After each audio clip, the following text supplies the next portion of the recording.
गुरुर्ब्रह्मा गुरुर्विष्णु गुरुर्देवो महेश्वरा गुरुर्साक्षात् परब्रह्म तस्मै श्री गुरुवे नमः।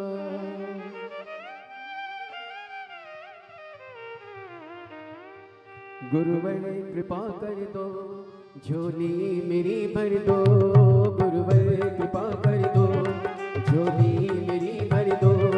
तेरी दया का हम सदा गुणगान करेंगे, तेरा ध्यान करेंगे। गुरुवर कृपा कर दो झोली मेरी भर दो, तेरी दया का हम सदा गुणगान करेंगे, तेरा ध्यान करेंगे। गुरुवर कृपा कर दो झोली मेरी भर दो।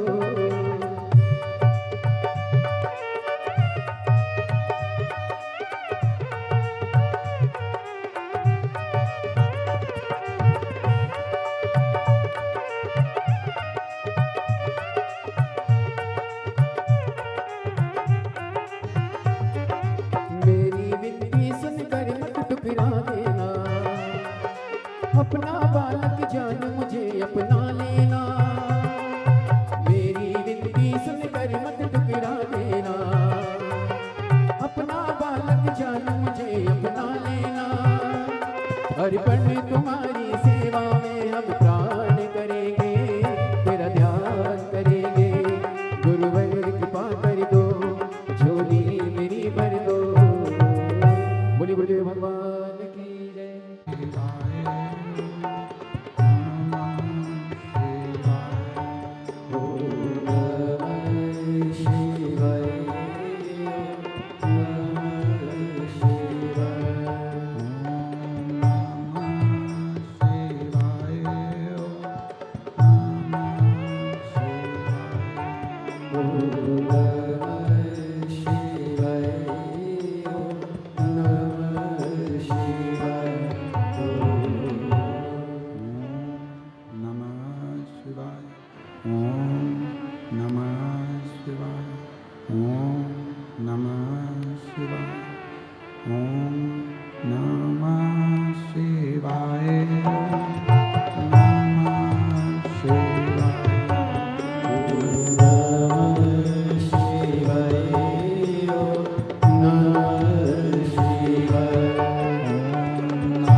विश्वनाथ भगवान की, महाकालेश्वर भगवान की, ओंकारेश्वर भगवान की, माँ दंतेश्वरी माता की, कुबेरेश्वर महादेव की।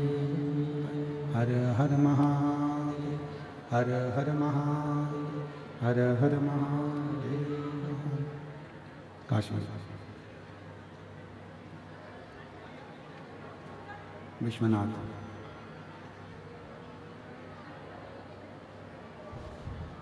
ओगरधामी और कालदर्शी कैलाशी विनाशी भगवान शिव, जिनकी पुनीत पावन पवित्र शिव महापुराण की कथा बाबा देवाधिदेव महादेव की अनुपम कृपा से, करुणा से, उनकी दया से ये पवित्र पावन शिव महापुराण की कथा श्रवण करने का सौभाग्य बाबा देवाधिदेव महादेव भगवान शिव की कृपा से, करुणा से, माँ दंतेश्वरी के इस पवित्र पावन क्षेत्र, पंडाल की आवाज़ खोलिए, पंडाल की, माँ दंतेश्वरी की कृपा से, करुणा से, उनकी उदारता से पवित्र पावन क्षेत्र दंतेवाड़ा के इस पवित्र गिदम क्षेत्र में, आवाज़ नहीं है पंडालों में, गिदम क्षेत्र में शिव महापुराण की पवित्र कथा श्रवण करने का सौभाग्य बाबा देवाधिदेव महादेव की कृपा से आप और हम सभी को प्राप्त हुआ है। बड़े भाग्यशाली हैं सभी गिदम क्षेत्रवासी, बस्तर के सभी रहवासी जो इस पवित्र पावन शिव महापुराण की कथा को श्रवण कर रहे हैं। कथा के मुख्य यजमान में स्वर्गीय श्री अविनाश तिवारी जी, स्वर्गीय प्रमीला जी, स्वर्गीय अश्वजीत तिवारी जी की स्मृति में श्री विजय प्रसाद तिवारी जी, श्रीमती, एकदम रूखी आवाज़ जा रही है, गला पर पकड़ रहा है, श्री विजय प्रसाद तिवारी जी, श्रीमती कमला तिवारी जी, श्री अभिलाष तिवारी जी, श्रीमती श्यामा तिवारी जी, श्री अभिनव तिवारी जी, श्रीमती शुभांगी तिवारी जी, श्री सुशील तिवारी जी, श्रीमती अरुणा तिवारी जी, श्रीमती अनुनह तिवारी जी, श्री अभिजीत जी तिवारी जी, गिदम छत्तीसगढ़ से। एक बार सभी यजमान परिवार के लिए जोरदार ताली बजाकर उनका स्वागत, वंदन, अभिनंदन, जिन्होंने इस पवित्र पावन शिव महापुराण की कथा को श्रवण कराकर लाभान्वित किया। कथा मंडप में विराजमान स्वामी श्री विशुद्धानंद जी महाराज जी, शिवानंद आश्रम, गुमरगुंडा, दंतेवाड़ा, श्री विधायक महोदय श्री चेतराम अटामी जी, विधानसभा दंतेवाड़ा विधायक महोदय छत्तीसगढ़। एक बार इनके लिए भी जोरदार ताली बजाकर स्वागत, वंदन, अभिनंदन, जिनकी अथक प्रयास और बहुत अथक प्रयास से ये पवित्र पावन शिव महापुराण की कथा श्रवण करने का सौभाग्य आप और हमको प्राप्त हुआ है। पंडाल में आवाज़ नहीं आ रही है, पंडाल में आवाज़ नहीं जा रही है। भगवान शिव ओगरदानी, त्रिकालदर्शी, कैलाशी, अविनाशी भगवान देवाधिदेव महादेव जो संपूर्ण विश्व का कल्याण करने वाले हैं, संपूर्ण जगत का उद्धार करने वाले हैं। पंडाल में आवाज नहीं जा रही है।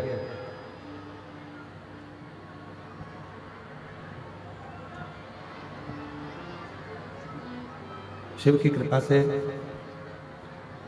भगवान देवाधिदेव महादेव की करुणा और उनकी उदारता से ये जो मानव का शरीर मिला है और मनुष्य शरीर में भगवान की अविरल भक्ति करने का जो ये मौका मिला है, ये हमारे जीवन को सार्थक करने वाला है।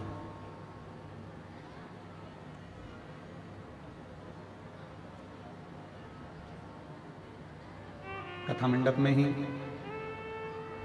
जिन्होंने पूर्व में बस्तर के ही क्षेत्र में कच्चे गांव में शिव महापुराण की कथा करवाई।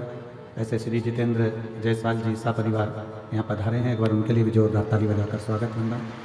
और उनके सुपुत्र मयंक जी भी यहाँ आए हैं, उसके लिए साधु का। उसी बीच में हमारे बीच में जिन्होंने रायपुर में बड़ी दिव्य और भव्य कथा पूर्व में कराई, खंडेलवाल परिवार, खंडेलवाल जी, उनके भतीजे श्री विशाल जी पुत्र सागर जी खंडेलवाल, वो भी यहाँ आमंत्रित हैं। एक बार जोरदार ताली बजाकर उनका भी स्वागत बंदन अभिनंदन। और पुनः 2027 में आपके यहाँ फिर शिव महापुराण की कथा है, उसके लिए भी आपको साधुता है। शिव कृपा से, भगवान देवादिदेव महादेव की करुणा और उनकी उदारता से ये मानव का जो शरीर है, मानव की जो देह है, ये उसकी कृपा से और उसकी उदारता से आपको हमको प्राप्त हुई, आपको और हमको मिली है। अब उस आवाज नहीं आ रही है क्या? आवाज नहीं आ रही है ग्राउंड में सबको? पीछे आवाज आ रही है कि नहीं आ रही है? नहीं आ रही है।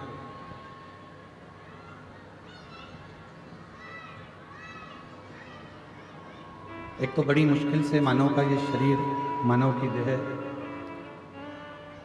आप और हमको प्राप्त होती है। और उस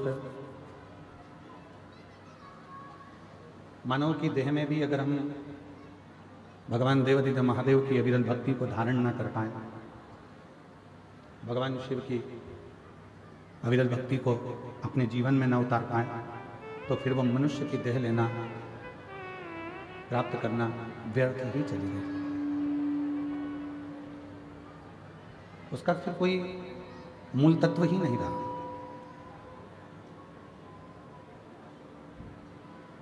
देखिए, 83,99,999 योनियां काटने के बाद ये 84,00,000वें नंबर की योनि मानव की प्राप्त हुई, मनुष्य की मिली।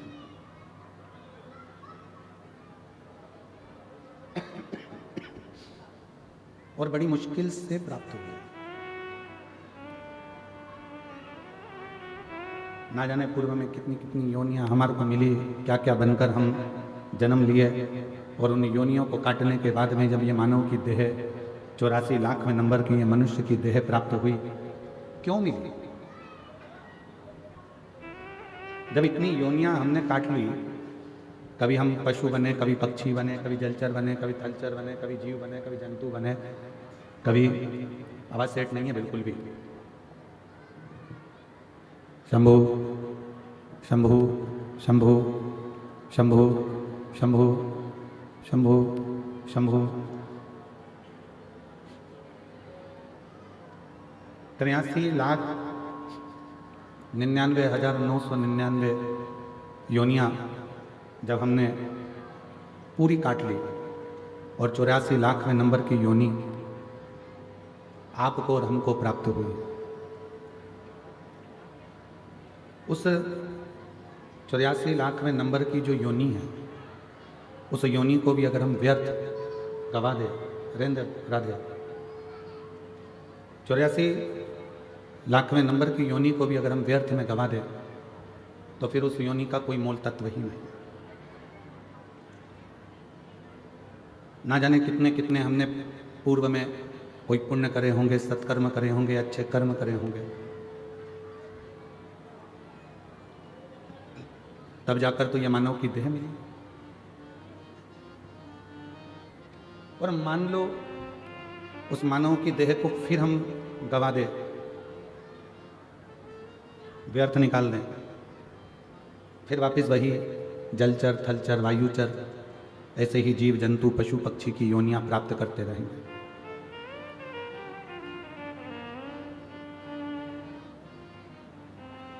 तैतीस कोटि देवताओं में केवल एक देव हैं, देवादिदेव महादेव, भगवान शिव, त्रिकालदर्शी, कैलाशी, अविनाशी शंकर।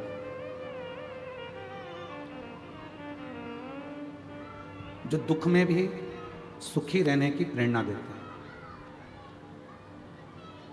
तकलीफ जिंदगी में कितनी भी रहे उसमें खुश रहने की प्रेरणा यदि कोई देते हैं तो वह देवाधिदेव महादेव देते हैं।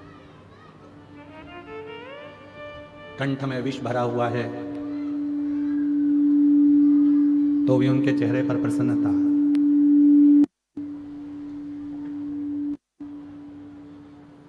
गले में सांप पड़ा हुआ है तो भी चेहरे पर प्रसन्नता।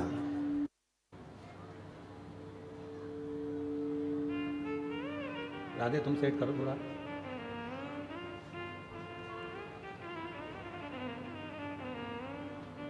कंठ में विष है, गले में सर्प है तो भी प्रसन्नता चेहरे पर बनी हुई है।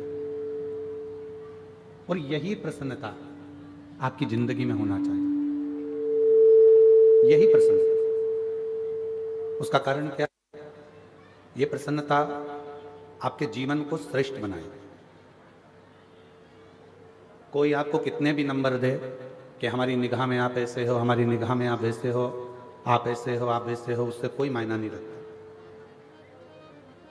कोई आपको चोर कह दे, कोई आपको साहूकार कह दे, वो भी मायना नहीं रखता। कोई आपको ताना दे दे, गाली दे दे, आड़ा टेढ़ा बोल दे, वो भी मायना नहीं रखता। मायना क्या रखता है कि आप अपनी निगाह में अपने आप को क्या समझते हैं,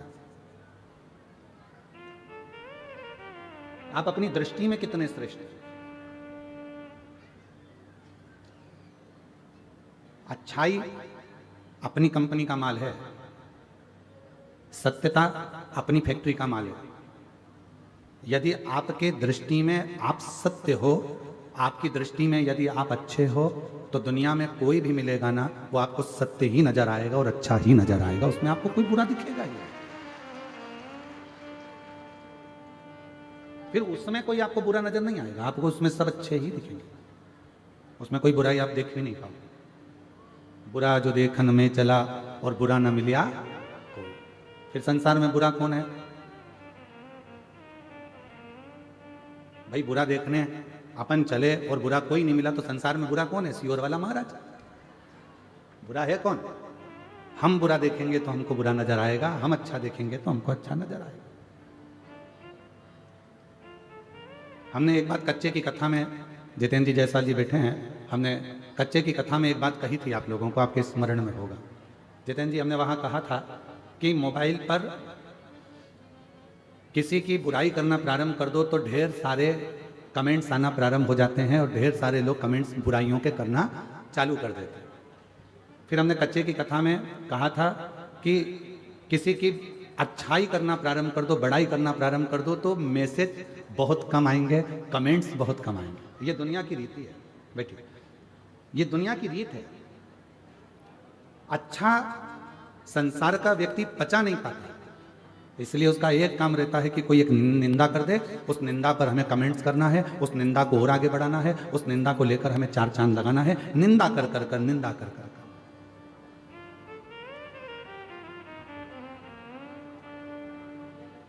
कहीं से ऐसा मालूम पड़ जाए कि इसकी निंदा करना है, बस वो निंदा को लाकर अपने को निंदा करना प्रारंभ करना है और जनमानस में उस निंदा को दे देना। क्यों? उसका कई लोग कहते हैं गुरुजी ये निंदा करने वालों को भगवान नहीं सुधारता, तो कहा परमात्मा ने इनको जानकर कर पैदा करा है, क्योंकि अगला जन्म इनका जो होगा, निंदा करने वाले का जो अगला जन्म, हमारे शास्त्र कहते हैं कि चुगली करने वाला, निंदा करने वाले का अगला जन्म कब्र बिज्जू का होता है। कब्र बिज्जू जानते हो? जो कब्र को खोद कर उसमें से मुर्दे को निकालता है।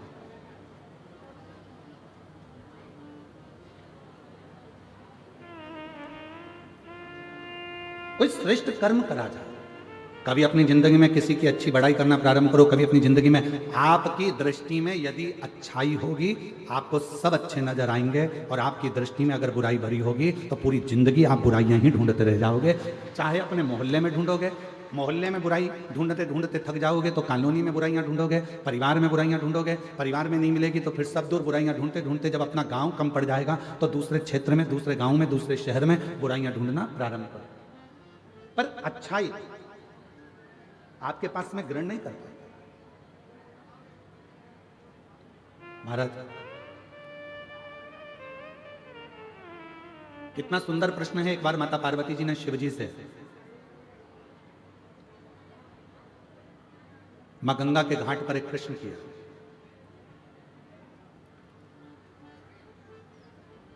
थोड़ा सावधानी से सुनिएगा इस प्रश्न को। पार्वती जी भगवान शिव से एक प्रश्न कर रही हैं गंगा जी के घाट पर, बाबा मेरे मन में थोड़ा सा संशय है, उस संशय को मिटा दीजिए। क्या संशय है? आपके हृदय में संशय कौन सा है? क्या संशय अड़ गया आपके हृदय में जो आपको बेचैनी हो रही है, चैन नहीं मिल रहा, शांति नहीं मिल रहा? क्या संशय? तो कहा बाबा मेरे मन में एक संशय है, अगर किसी भक्त को आपसे मिलना हो तो किस जगह पर जाकर वो मिल सकता है? कौन सी जगह ऐसी है जहां भक्त भगवान से मिल जाए, जहां भक्त भगवान से मिले, वो स्थान बताइए।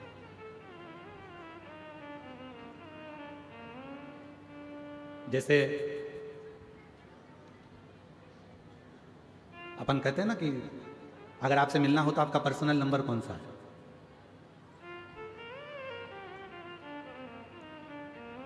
हमें अगर फोन करना है तो आपका पर्सनल नंबर कौन सा हो सकता है? तिवारी जी, विजय प्रसाद तिवारी जी, आपका पर्सनल नंबर कौन सा है? नंबर ही नहीं है तो जो साथ रहते हैं उनका तो होगा। शंभू बड़े सरल है, बड़े साथ है। तो कहते हैं किसी से अगर मिलना हो तो उसका पर्सनल नंबर पूछा जाता है कि आपका पर्सनल नंबर कौन सा है। अगर हमें बात करना हो, बहुत जरूरी बात हो, तो आपका नंबर मिल सकता है, प्राप्त हो सकता है। ये बॉटल बांटने वाले भैयाओं से मेरा एक निवेदन है कि पीछे जो लोग धूप में बैठे हैं, मेरी जीजियों, आप लोग तो पानी की बोतल साथ लाए हो ना, बोलो तो जम के। तो जो पीछे धूप में बैठे हैं उनसे निवेदन है कि यहाँ बाटल ना देकर जो वनवासी आदिवासी क्षेत्र के मेरे बहन भाई धूप में बैठे हुए हैं, आप उनको बाटल दीजिए पानी की और उनको प्रदान करें।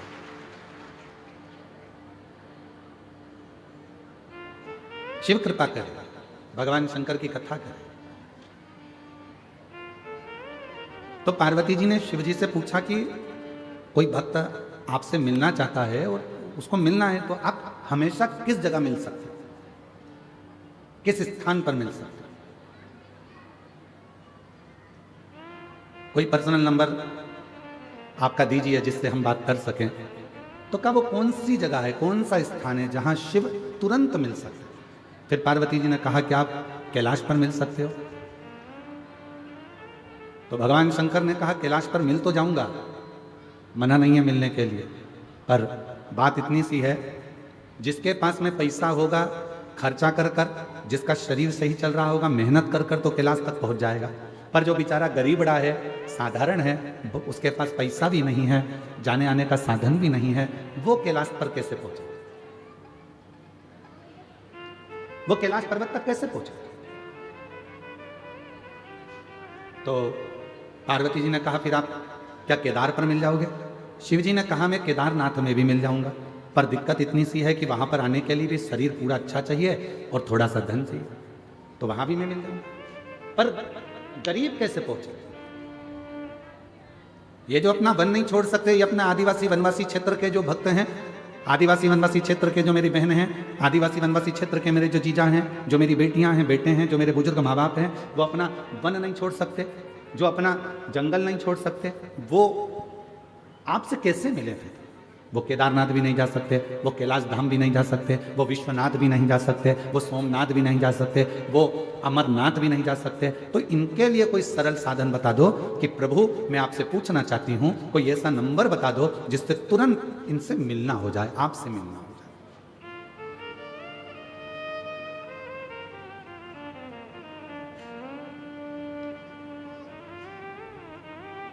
कोई ऐसा नंबर महाराज?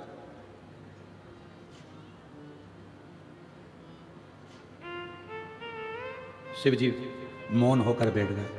भगवान देवरिगम मौन, कुछ बोले। फिर पार्वती जी ने कहा बताओ ना, कैलाश पर साधारण व्यक्ति नहीं पहुंच सकता, केदार पर नहीं पहुंच सकता, काशी नहीं पहुंच सकता, कोई ऐसी जगह बता दो जहां पर आप तुरंत मिल जाएं। तब भगवान शिव जी ने कहा पार्वती अगर मुझे तुरंत पाना है, एक क्षण में मुझे चाहिए, तो अपने दिल में मुझे झांक कर देखना प्रारंभ कर दो। मैं तुम्हारे हृदय में विराजमान, मैं अपने हृदय के दिल में।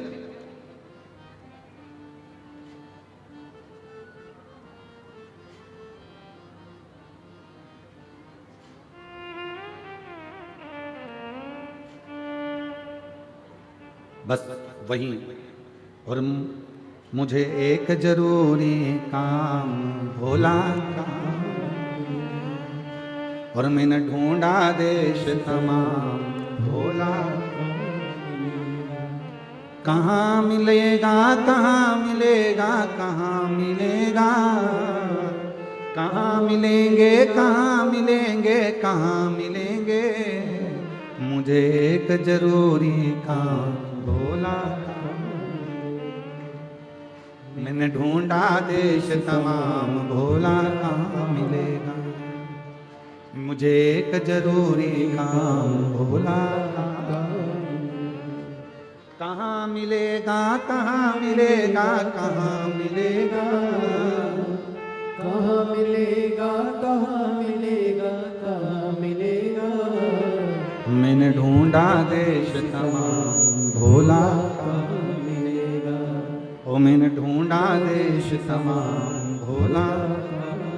शिव कह रहे हैं कोई मुझे तीर्थ में ढूंढेगा, कोई मुझे स्थानों पर ढूंढेगा, कोई मुझे मंदिर में ढूंढेगा, कोई मुझे शिवालय में ढूंढेगा, जिसकी जहां मर्जी होगी कैलाश तक मुझे ढूंढने के लिए आएंगे। दुनिया के लोग सब जगह ढूंढते हैं, पर ईश्वर जो उसके अंदर बैठा हुआ है वो अंदर झांक कर नहीं देखता। जिस दिन वो अंदर झांकेगा, अंदर झांकने के लिए, अपने भीतर खोजने के लिए क्या करना पड़ेगा? तो कहा किसी एकांत में बैठकर, कहीं एकांत में बैठकर जब आप शंकर के ओम नाद को करोगे तो वो भीतर से प्रकट होकर तुम्हारे सम्मुख में आकर खड़ा हो जाएगा, भीतर से।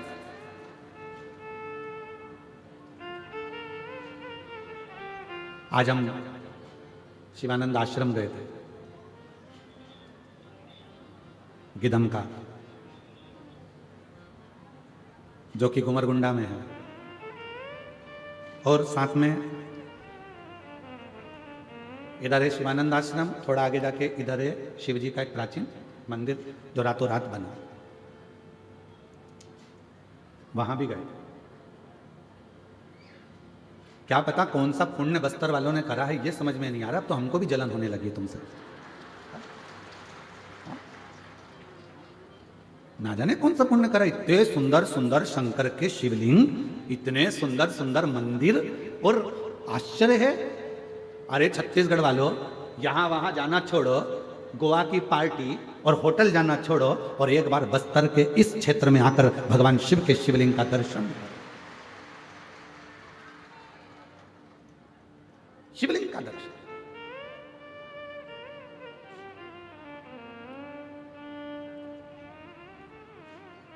शिवानंद आश्रम में गए, बाबा भोलेनाथ जी का दर्शन किया, पूजन करी, अर्चना करी, दर्शन किया। आश्रम की मिट्टी में बैठकर अगर 2 मिनट भी कोई वहां पर तप में, साधना में, समाधि में लग जाए, मैं विशुद्धानंद महाराज स्वामी को प्रणाम करता हूं। महाराज जी अगर उस भूमि पर अगर कोई सच्चा संत अगर बैठ जाए ना, तो 2-4 दिन तो उठना मुश्किल है महाराज, 2-4 दिन तक उठ नहीं सकता, ये पक्का। दिल लूट लिया वो भूमि ने जहां पर संत इतनी साधना, संत साधना। और अगर महाराज जी सरकार अगर परमिशन देगी, कभी योग लग गया, तो शिवानंद आश्रम के अंदर ही रहकर, बिना पंडाल के, केवल माइक लगाकर, जो भी आदिवासी वनवासी होंगे उनको कथा सुनाने का प्रयास करूंगा। वहां पंडाल नहीं लगाऊंगा, बिना पंडाल के, जहां जिसको जगह मिल जाए वो वहां बैठ जाना और अपनी कथा का रस तत्व ग्रहण करना। कभी अगर प्रशासन अनुमति देगा तब, बाबा की कृपा। क्योंकि खर्चा काय में होता है, पंडाल में हो जाता है, तो ये खत्म, टेंशन ही मिटा। तो बैठो खुले में, और माइक सिस्टम का भी सभी नहीं देना है शिवानंद आश्रम और पूरे वनवासी आदिवासी वालों को, वो भी हम लेकर आएंगे। और वनवासी आदिवासी एक और चीज याद रखें, शिवानंद आश्रम का अपन को एक चावल का दाना नहीं खाना है, वो भी हम सीहोर से बांध कर लाएंगे सबको खिलाने के लिए, वो भी सीहोर से लाएंगे। पर शर्त एक ही है, तुम्हें बनाना है, हमको खिलाना है, और हम भी तुम्हारे साथ बनाएंगे और सबको खिलाएंगे। तो आनंद है शिवानंद आश्रम का, पक्का? अरे बोलो तो जमके, पक्का? बस तो फिर कहाँ है तिवारी जी? कहाँ गए? जरा ढूंढने दो, हटो जरा, हटो। तिवारी जी कहाँ है? जरा खड़े हो जाओ। तुम्हारे बेटे कहाँ गए? वो दिख नहीं रहे। और तुम्हारी समिति के सदस्य कहाँ हैं? जरा 4-5 कहाँ है समिति के सदस्य? 4 5 6। हाँ, सब खड़े हो जरा। कहाँ है समिति वाले? कहाँ है? धीरे धीरे मत बोलो तिवारी जी, जरा अच्छे से बोलो। पक्का है कि नहीं है? पक्का है ना? हाँ, तुमसे कुछ नहीं चाहिए, सब भोलेनाथ करेंगे शिवानंद आश्रम में। बाबा बैठा है करने वाला। बस तो फिर प्रयास करेंगे शीघ्र जब भी कोई साल 1.5 साल के अंदर, 1.5 साल के अंदर कोई भी ऐसा योग बन गया और परमिशन अगर मिल गई प्रशासन ने कि हाँ उस जंगल क्षेत्र में, उस आश्रम के अंदर आप कथा। कहाँ है विधायक जी? कहाँ है? ओ हो जय, जोरदार ताली बजाओ जरा, यहीं पे जोरदार ताली बजाओ। हाँ, जय हो जय हो जय हो। फिर तो हो गई कथा, पक्का है। बोला हर हर महादेव। संपूर्ण वनवासियों के लिए, आदिवासियों के लिए। और फिर कह रहा हूं, इस पूरे बस्तर की भूमि पर, बस्तर क्षेत्र में आदिवासी वनवासियों के लिए कोई भी कथा कराओ, ये बालक आपका बेटा, आपका भाई, जब कहोगे तब आकर कथा कर तत्व ग्रहण करा कर, जब बोलो। और जरूरी नहीं कि बहुत बड़ी व्यासपीठ लगाओगे तो कथा करेंगे। पत्थर रख देना और उस पत्थर पर एक आसन बिछाना और हमारी ये कुबेरेश्वर धाम की पोथी रखा जाए और सब कथा सुन ले। इससे बढ़कर कोई सुख नहीं, इससे बढ़कर सुख नहीं। शिव कथा है महाराज। विराज साधुवाद आप लोगों को बहुत बहुत धन्यवाद, बहुत बहुत साधुवाद। और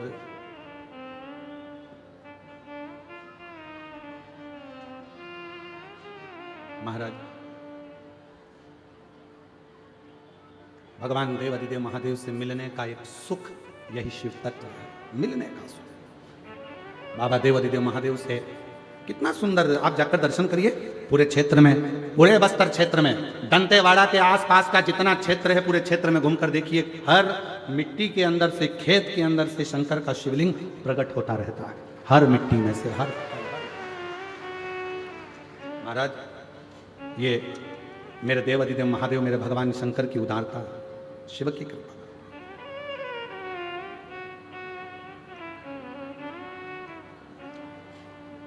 कोई उनको बूढ़ा देव कहकर पूछता है, कोई उनको पाट देव कहकर पूछता है, कोई उनको अंगादेव कहकर पूछता है, जिसकी जो मर्जी होती है। कोई उनको भैरम देव कहकर पूछता है, कोई उनको भंगाराम कहकर पूछता है, कोई उनको बूढ़ा देव कहकर पूछता है।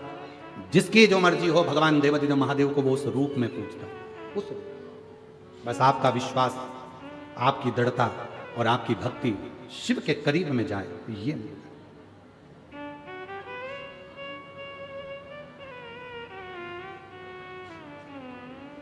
बहुत दिन हो गए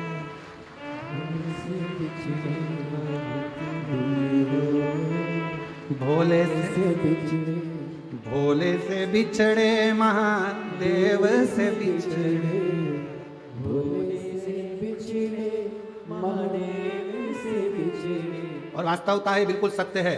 ये भजन यहीं पर बना, यहीं पर गाया पहली बार। और इस जगह पर भजन इसलिए बना क्योंकि यहाँ शिवजी इतने समय से विराजमान थे।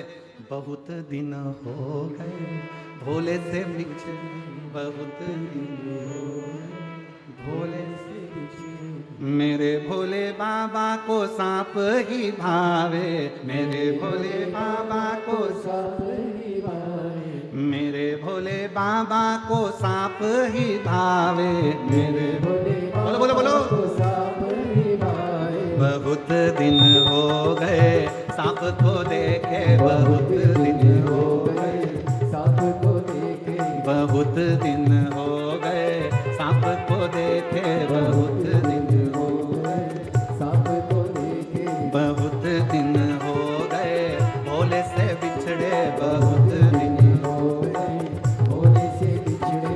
भोले जी से बिछड़े, महादेव से बिछड़े, भोले जी से बिछड़े, महादेव से बिछड़े, ओ भोले जी से बिछड़े, महादेव से बिछड़े, भोले से बिछड़े, महादेव से बिछड़े। बहुत दिन हो गए भोले से बिछड़े, बहुत दिन हो गए भोले से बिछड़े, बहुत दिन हो गए भोले से बिछड़े। शंभो।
भोले बाबा को चंदा ही भावे, मेरे भोले बाबा को चंदा ही भावे, मेरे भोले बाबा को चंदा ही भावे। बहुत दिन हो गए चंदा को देखे, बहुत दिन हो गए चंदा को देखे, बहुत दिन हो गए भोले से बिछड़े, बहुत दिन हो गए भोले से बिछड़े, बहुत दिन हो गए भोले से बिछड़े, बहुत दिन हो गए भोले से बिछड़े, शंभो भोले से बिछड़े शंभू से बिछड़े, वो भोले से बिछड़े शंभू से बिछड़े, भोले से बिछड़े शंभू से बिछड़े, भोले से बिछड़े शंभू से बिछड़े। बहुत दिन हो गए भोले से बिछड़े, बहुत दिन हो गए भोले से बिछड़े।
मेरे भोले बाबा को गोरा ही भावे, ओ मेरे भोले बाबा को गोरा ही भावे, मेरे भोले बाबा को गोरा ही भावे, मेरे भोले बाबा को गोरा ही भावे। बहुत दिन हो गए गोरा को देखे, बहुत दिन हो गए गोरा को देखे, बहुत दिन हो गए भोले से बिछड़े, बहुत दिन हो गए भोले से बिछड़े, ओ भोले जी से बिछड़े महादेव से बिछड़े, भोले जी से बिछड़े महादेव से बिछड़े, ओ भोले जी से बिछड़े महादेव से बिछड़े, भोले जी से बिछड़े महादेव से बिछड़े। बहुत दिन हो गए भोले से बिछड़े, बहुत दिन हो गए भोले से बिछड़े, ओ मेरे भोले बाबा को गंगा ही भावे, मेरे भोले बाबा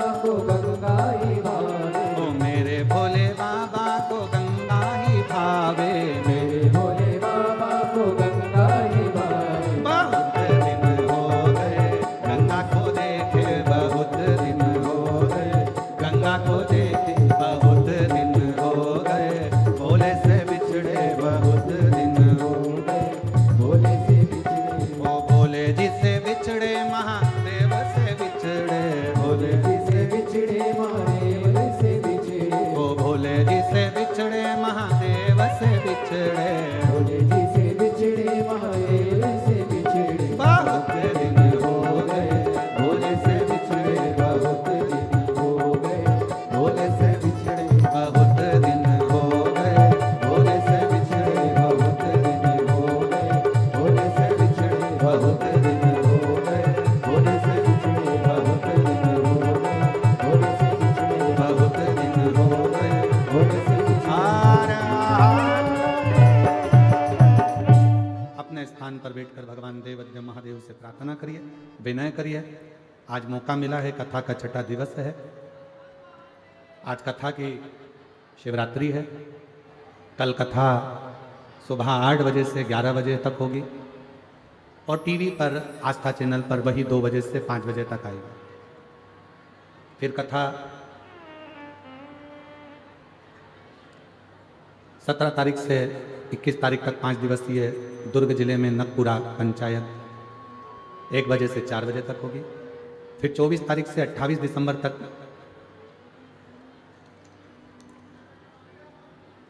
पोद्दार स्कूल के पास JP infra complex, Hatkesh, Mira road, east Mumbai में रहेगी 5 दिन की, 24 से 28 दिसंबर। 4 से 10 जनवरी सूरत गुजरात, 16 से 22 जनवरी बड़ोदरा गुजरात, 5 से 9 फरवरी नांदेड़ महाराष्ट्र, 11, 12, 13 फरवरी डबरा मध्य प्रदेश और 14 से 20 फरवरी सीहोर रुद्राक्ष महोत्सव कथा का रहेगा। बड़े भाव से आप और हम भगवान देवादिदेव महादेव से प्रार्थना करें, अपने अपने मन की भाव। आज कथा का 6ठा दिवस है, दिल से बाबा को प्रार्थना करिए, मन का भाव कहिए, बाबा को विनय करिए, साथ में बोलिएगा, प्रार्थना करिएगा।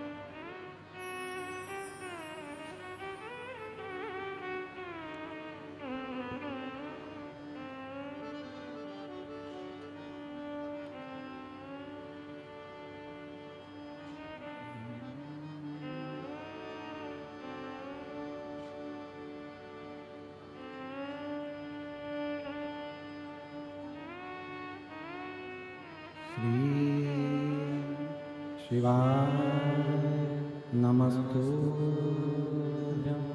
श्री शिवाय नमस्तुभ्यं, श्री शिवाय नमस्तुभ्यं, श्री शिवाय नमस्तुभ्यं, श्री शिवाय नमस्तुभ्यं।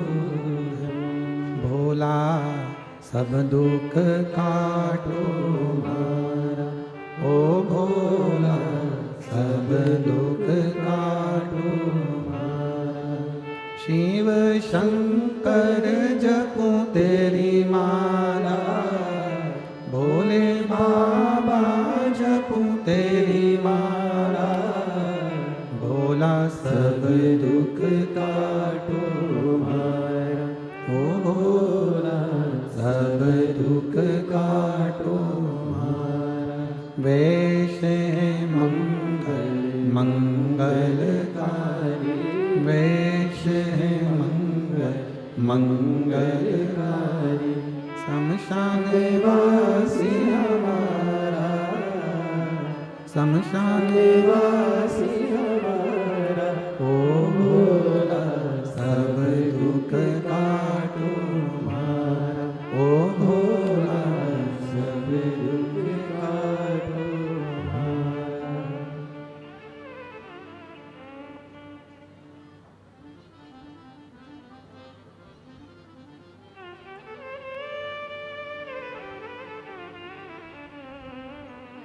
बाबा देवादिदेव महादेव, भगवान शिव घरदानी त्रिकालदर्शी कैलाशी अविनाशी शंकर, भगवान शिव की पवित्र कथा कर। पार्वती, दुनिया के लोग मुझे केदार में ढूंढेंगे, दुनिया के लोग मुझे कैलाश पर ढूंढेंगे, पर अपने भीतर नहीं ढूंढेंगे। और भीतर ढूंढने का फल क्या है? तारकासुर की कथा कहते हैं। ब्रह्मा जी ने वर मांगने को कहा तारकासुर से कि तू वर मांग ले, और तारकासुर वर मांगता है कि अगर मेरे प्राण छूटे तो शिव जी के पुत्र के द्वारा छूटे।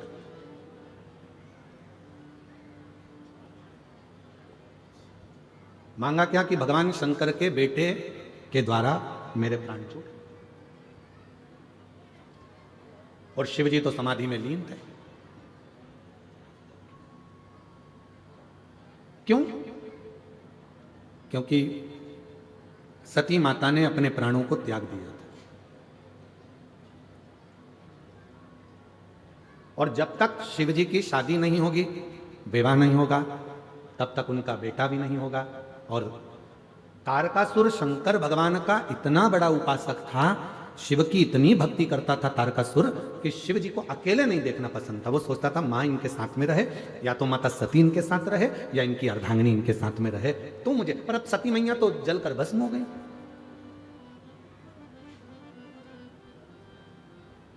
और माता सती जब जलकर भस्म हो गई हैं तो शिव अकेले रहे तो ये मुझे पसंद नहीं। भगवान को अकेले कैसे रहेंगे? तारकासुर ने ब्रह्मा जी से वर मांग लिया, और हुआ। मां जगतजननी पार्वती जी के साथ भगवान देवादिदेव महादेव का मंगल विवाह पक्का हुआ। शिव जी के साथ में मां जगतजननी पार्वती जी का विवाह हो गया।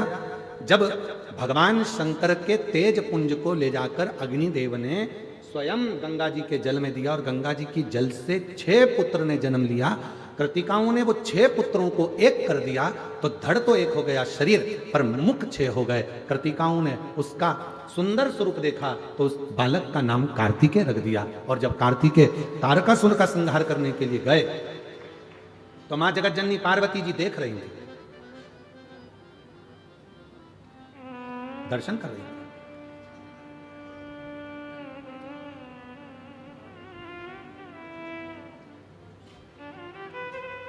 रोका कार्तिकेय को, रुको जरा कार्तिकेय। शरणानंद कार्तिकेय ने कहा, मां क्या बात है, मुझे क्यों रोक रही हो, क्या बात है, क्या हुआ? कार्तिकेय जी को मां ने रोक कर कहा, सुनो कार्तिकेय, ये जो सामने तारकासुर तुम्हारे खड़ा है, जिसका तुम संहार करने के लिए जा रहे हो, जिसको तुम मारने के लिए जा रहे हो, ये तारकासुर कोई साधारण नहीं है। इसके हृदय में शिव ऐसा बसा हुआ है, इनके हृदय में शंकर ऐसे बसे हुए हैं कि इसके एक एक रोमावली में शिव समाये हुए हैं। इसलिए इस तारकासुर का संहार करने से पहले तुम्हें शिव की आज्ञा लेना होगा। बिना शिव की आज्ञा के आप नहीं संहार कर सकते।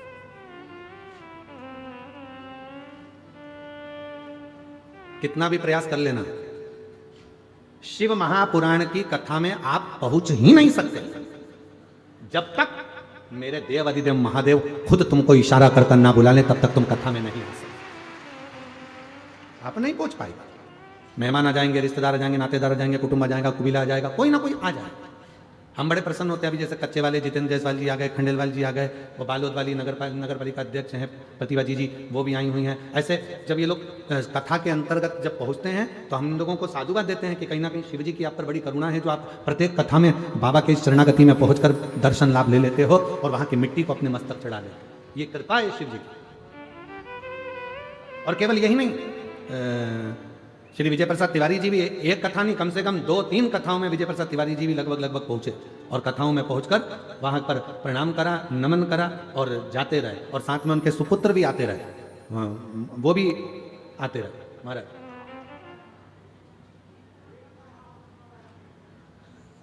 बाबा कराएगा, शिव जी की कृपा होगी, शंभु, ये भी आते रहे।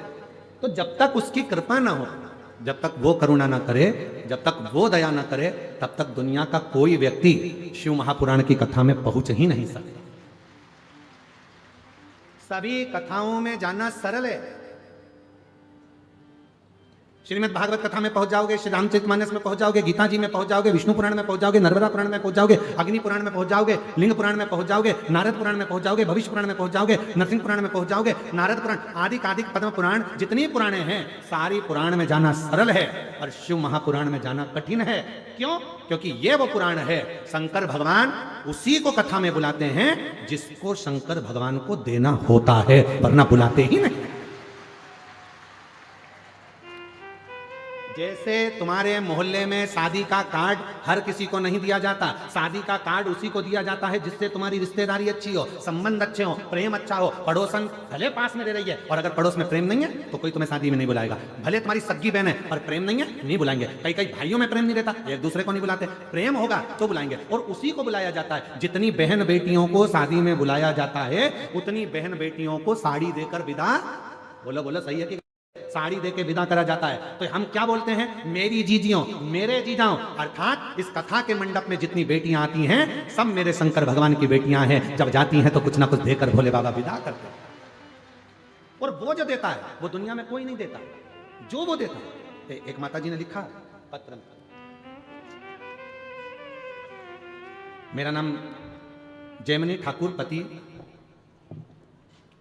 कतुन सिंह ठाकुर, जिला बस्तर के रहने वाले। कहीं बैठी हो ठाकुर? अगर बैठे हो तो हाथ हिलाइएगा। अगर कहीं बैठे हो, मेरा नाम जयमनी ठाकुर, पति कतु सिंह ठाकुर, कहीं बैठे हो? आप ही हैं, हाथ हिलाइएगा। बच्चा आया है साथ में, आ जाइए, ले आइए। गुरुजी, हम बस्तर के रहने वाले हैं। शिव महापुराण की कथा का वर्णन करना चाहती हूं जो पंडाल में बैठकर पाया मैंने। मेरा 19 साल का बेटा किसी कारणवश मर गया, उसका निधन हो गया। मेरा 19 साल का बेटा मर गया और 19 साल का बेटा मरने के बाद बहुत टूट गई। एक ही बेटा था उसी का आसरा था, चले गया गुरुदेव। शिव महापुराण की कथा में जैसे तैसे दिल लगाया। मेरी उम्र हो गई 44 साल की, और 44 साल की उम्र में मैंने भगवान भोलेनाथ की प्रार्थना करी तो बाबा ने मुझको एक बेटा दे दिया, एक बेटा दिया। पूरी बात तो सुनो, ताली बजाने बैठ गए। काय ताली बजा रहे, बोलो सुनो। 44 साल की उम्र में बाबा ने मुझको एक पुत्र दे दिया। वो बेटा 1.5 साल का हुआ, गिर गया, मर गया। 19 साल का बेटा गया, 44 साल की उम्र हुई, बेटा 1.5 साल का हुआ, मर गया। इतनी टूट गई, भोले बाबा आपने मुझे बेटा तो दिया, फिर वापस ले लिया। बाबा कृपा करो। डॉक्टर को क्या बोलूं मैं। फिर किसी ने कहा एक बार फिर बाबा की कथा सुन। पंडाल में बैठकर यदि वहां की मिट्टी को लगाएगी ना, गर्भ जरूर ठहरेगा। डॉक्टर ने तो कह दिया था कि अब तुम 50 के करीब में पहुंच चुकी हो, औलाद नहीं होगा। उम्र 46 पार हो गई, 47 हो गई, 48 हो गई, 50 के लगभग में पहुंच गई, औलाद होने के चांस खत्म हो गए, बच्चा नहीं होगा। फिर मैंने कथा में सुना कि पंडाल में जाकर अगर मांगोगे, बैठ गई, कथा सुन ली तो बाबा देगा जरूर। और बाबा ने ऐसी कृपा कर दी गुरुदेव, मैं बाबा की कथा सुनने के लिए पंडाल में बैठ गई और पंडाल की मिट्टी को लगा कर गई। आज बाबा की कृपा से 50 के करीब में मेरी उम्र है और मेरे बाबा ने फिर मेरी झोली भर दी और मुझे पुत्र दे दिया, फिर पुत्र दे दिया। तुम उसकी बेटी हो। ये व्यासपीठ आपको जीजी कहती है, आपको जीजा कहती है, आपको बेटी कहती है, आपको बेटा कहती है, आपको माता पिता कहती है। ये व्यासपीठ, शायद दुनिया में एक व्यासपीठ ऐसी है शिव महापुराण कुबेरेश्वर धाम की, जो आपसे संबंध जोड़ती है। और वो संबंध होता है बेटी और बाप का, वो संबंध होता है एक बहन और भाई का। ये संबंध की पीठ है। झारखंड में बाबा बैद्यनाथ जी विराजमान है, जिनको देवघर कहा जाता है। क्या कहते हैं उसको? देवघर। वहां देवघर कहलाता है, पर सीहोर का कुबेरेश्वर धाम देवघर नहीं, बाबा घर कहलाता है। वहां हमारे बाप का घर है, वहां बाबा घर है, हमारे पिता का घर है, वो मायका है हमारा। आप आते हो, कथा के पंडाल में बैठ जाते हो, लोगों को लगता है कि कथा में सुनने के लिए नहीं, इतनी पुराने होती है, इतने शास्त्र होते हैं, सुनने के लिए लोग वहां जाते हैं। शिव महापुराण की कथा में सुनने के लिए नहीं आते। शिव महापुराण की कथा में तो अपने बाप को अपना हाल कहने के लिए आते हैं कि पिताजी मुझे ये तकलीफ है, वो दुख मिटाते। 46 साल की उम्र से भी ज्यादा मेरी उम्र हो गई गुरुदेव, और बाबा ने ऐसी कृपा कर दी कि सोचा नहीं था, डॉक्टरों ने मना कर दिया था कि तुम कभी मां नहीं बन सकती, और बाबा ने मुझे मेरी गोद में बेटा दे दिया। जोरदार अब ताली बजा, अब शादी हुआ है।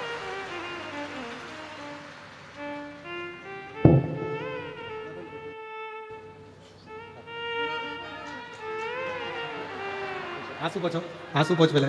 बाबा ने दे दिया ना तो आंसू पोछो। अच्छा, खुश होकर बाबा को प्रणाम करो, उसकी कृपा है। आंसू पोछो पहले, पूरे आंसू पोछो। हाँ, अब प्रणाम करो बाबा को, आंसू पोछ के। अब तो दे दिया उसने। शंभू शंभू।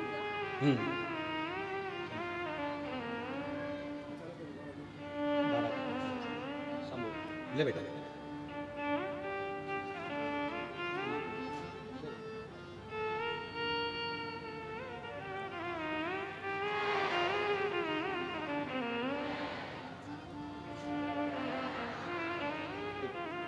बधाई आपको, बहुत बहुत शुभकामनाएं। नहीं, हमारा नहीं, बाबा को, बाबा को साधुवाद दो, बधाई उसको दो। और खाली न जाता कोई दर से तुम्हारे, खाली न जाता कोई दर से तुम्हारे, मैं भी खड़ी हूँ नन्ही बाहे पसारे, अपने हृदय से लगा लो, गिरी जा रही हो, उठा लो, भोले अपने दर से अब तो न टालो, गिरा जा रहा हूँ, उठा लो।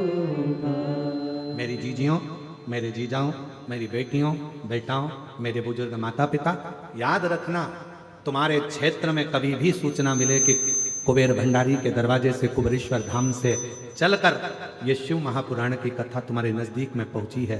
7 दिन नहीं, 1 दिन 2 दिन समय निकालकर उसके पंडाल में रहकर, झोली पसार कर, उसकी मिट्टी को मस्तक चढ़ाकर दिल से कहकर देखना, 3 महीने में मेरा बाबा तुम्हारी झोली जरूर भरेगा। ये निश्चित है, संबंध है उसका। आप तो भैया कह रहे हैं हमको भरोसा नहीं था, 50 के करीब में उम्र हो रही है, डॉक्टर मना कर दिया था कि अब तुम मां नहीं बन सकते। और आप मेरी जीजियां यहां बैठी हैं, ईमानदारी से बोलना, क्या 50 साल की उम्र में संतान का योग बनना सरल हो सकता है? तुम अपने मन पर हाथ लगाकर विचार कर सोचना, क्या हो सकता है? पर विधि के विधान को भी जो पलट दे, देवताओं का काम है भाग्य लिखना, और भाग्य को पलटने का काम है देवाधिदेव महादेव का। वो पलट कर रहे हैं, पलट कर रहे हैं। जब वो कृपा करता है तो दुनिया देखती है।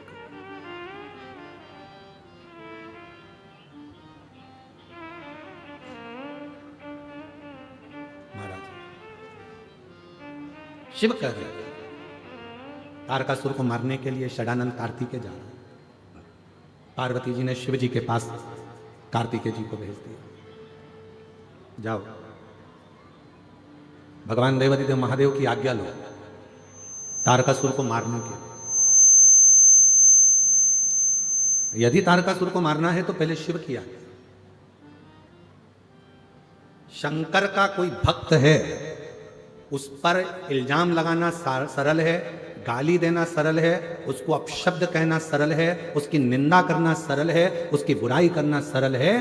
पर याद रखना, शिव भक्त की तुम निंदा कर सकते हो, बुराई कर सकते हो, उसके लिए गलत गलत बोल सकते हो, पर वो शिव भक्त पलट कर जवाब नहीं देगा। उसका जवाब एक दिन ऐसा समय का चक्र घूमेगा कि वो महाकाल पछिट पछिट कर जवाब निकालवाएगा कि तूने क्या बोला और कैसे। इस शरीर की हाथ की उंगलियां भी काम नहीं करेंगी, नेत्र काम नहीं करेगा, जिह्वा काम नहीं करेगी, श्रवण शक्ति काम नहीं करेगी, पांव काम नहीं करेगी। बहुत किसी से मत डरो, ना गुरु से डरो, ना परमात्मा से डरो, ना शास्त्र से डरो, ना वेद से डरो, किसी से मत डरो, पर अपने कर्म से डरना। कर्म का भोग तो परमात्मा को भी भोगना पड़ता है, भोगना पड़ता है। कर्म से डरना मत, ऐसा कर्म कर जाना कि जिंदगी में तुम भी रो और तुम्हारी औलादें भी जीवन पर्यंत रोती रहे। कुछ अच्छा कर, मत बुरे कर्म कर बंदे वरना पछताए, भगवान की आंखों से तू बच नहीं पाएगा, तू बच नहीं पाएगा। अरे ओ अज्ञानी मत कर नादानी, अरे ओ अज्ञानी मत कर नादानी। 3 दुनिया में 3 उपहार सर्वश्रेष्ठ है। 3 उपहार दुनिया में सर्वश्रेष्ठ है। पहला जो भगवान ने आपको दिया, आपके चेहरे की प्रसन्नता। किसी को कुछ नहीं दे सकते और तुम्हारे पास देने के लिए कुछ भी नहीं है, तो अपने चेहरे की थोड़ी सी स्माइल, थोड़ी सी प्रसन्नता दे दीजिए। चेहरा खुश दिखेगा तो सामने वाले को अपने आप उपहार मिल गया, समझ लेना, सब कुछ मिल गया। 3 उपहार हैं जो दुनिया वाले को परमात्मा ने दिए हैं। पहले नंबर का आपके चेहरे की प्रसन्नता, वो केवल मनुष्य को दिए। मुस्कुरा लो, हंस लो। हमने पहले भी कथा में कहा था, हंस लो इन दांतों से खिल खिला के, नहीं तो एक दिन गिर जाएंगे हिल हिला के।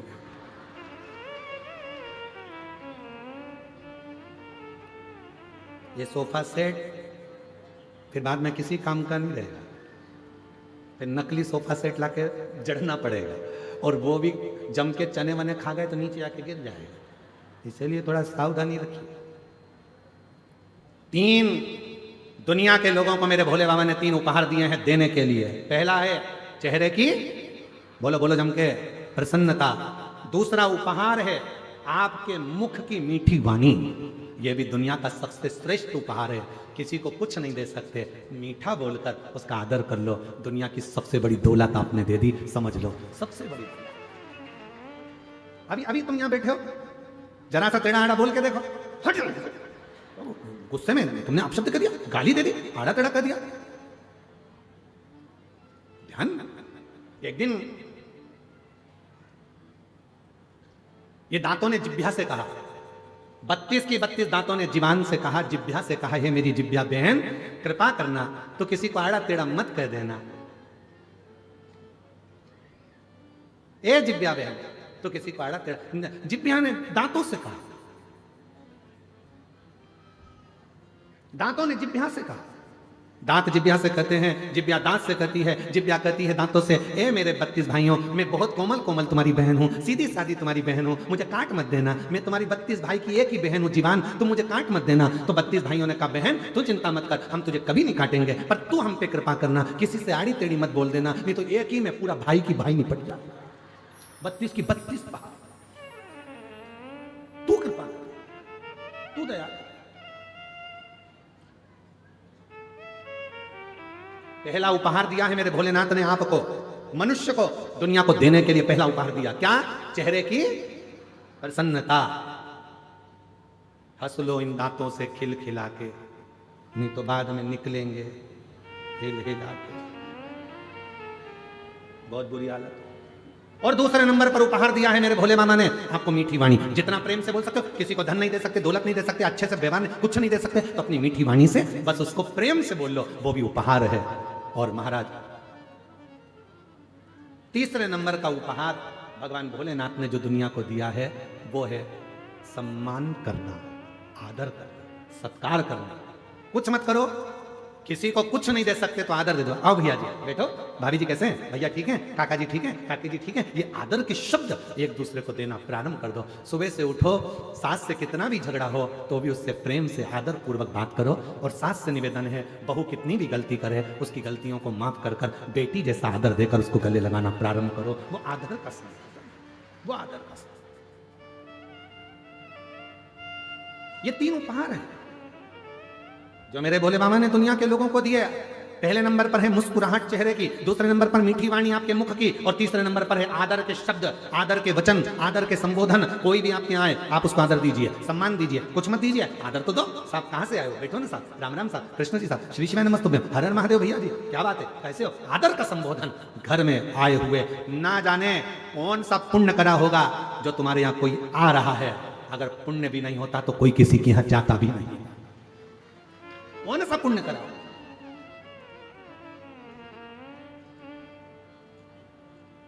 कल जब तिवारी जी के बेटे श्री अभिलाष जी कल जब आए थे शाम को, तो कोई मिलने आए थे तो उनके साथ में वो बोल रहे थे, अभिलाष जी के साथ जो आए थे वो बोल रहे थे कि गुरुजी हमने हमारी जिंदगी में बस्तर क्षेत्र में इतनी भीड़ और इतने श्रोता, वो भी वनवासी और आदिवासी, कभी नहीं देखे जो एक जगह पर इकट्ठे होकर इस कथा का रिश्ता हो गया। हमने अपने जीवन क्या दिया आपने? हमने अभिलाष तिवारी जी से कहा कि देखो ये तो आप लोगों का प्रेम है, आप किसी को आदर दे रहे हैं, आदर मिल रहा है, सम्मान दे रहे हैं, सम्मान मिल रहा है, सत्कार दे रहे हैं, सत्कार मिल रहा है, ये प्रेम है जो लुटाया जाए। ये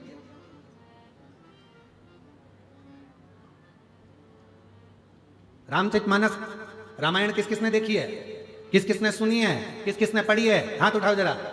सबने पढ़ी, सबने देखी, सबने सुनी, रख लो हाथ। रामायण में, रामचरितमानस में पढ़ा होगा, सुना होगा, देखा होगा। जितने भी उस रामचरितमानस में मिले, जितने भी पात्र थे, सबको रोते हुए देखा होगा। दशरथ जी भी रोए थे अपने पुत्र के वियोग में, कौशल्या मैया, कैकेयी मैया, सुमित्रा जी भी रोई थी दशरथ के वियोग में, भरत जी रोए राम जी के वियोग में, राम जी रोए अपनी मैया और पिता के वियोग में, माँ जानकी जी भी रोई, जनक जी रोए अपनी बेटी की दशा देखकर, केवट निषाद राज रोए, यहाँ तक गिद्धराज जटायु भी रोए, यहाँ तक लंका का राजा रावण अपनी औलाद के लिए रोया, मंदोदरी भी रोई। जितने पात्र थे रामचरितमानस के सब रोते हुए दिखे। केवल एक पात्र था रामचरितमानस का, जो थे श्री हनुमान जी महाराज, वो कभी रोते हुए नहीं दिखे। जिनकी आंखों में कभी आंसू नहीं दिखे, जिनने कभी रोया नहीं, उनकी आंख से आंसू बहा नहीं। एक बार लक्ष्मण जी के मन में यह बात आ गई कि मैं रोया, आप रोए, भरत रोए, शत्रुघ्न रोए, मां जानकी जी रोई, माता कौशल्या, कैकेयी, सुमित्रा रोई, केवट रोए, दशरथ जी रोए, जनक जी रोए, सुमंत्र जी रोए, जितने भी सभासद थे सब गुरु की आंख में आंसू था। पर यह हनुमान क्यों नहीं रोते हैं?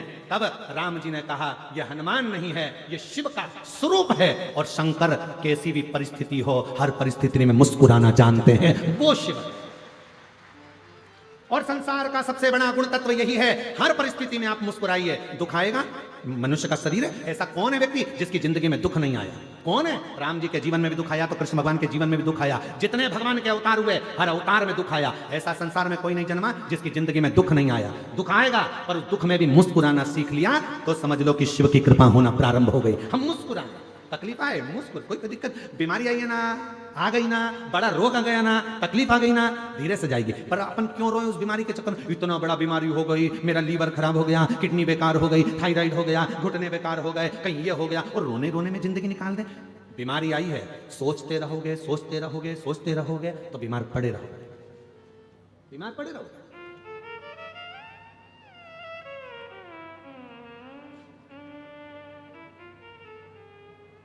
एक बात हम आपको कभी नहीं बोले, आज हम बोलना चाहेंगे।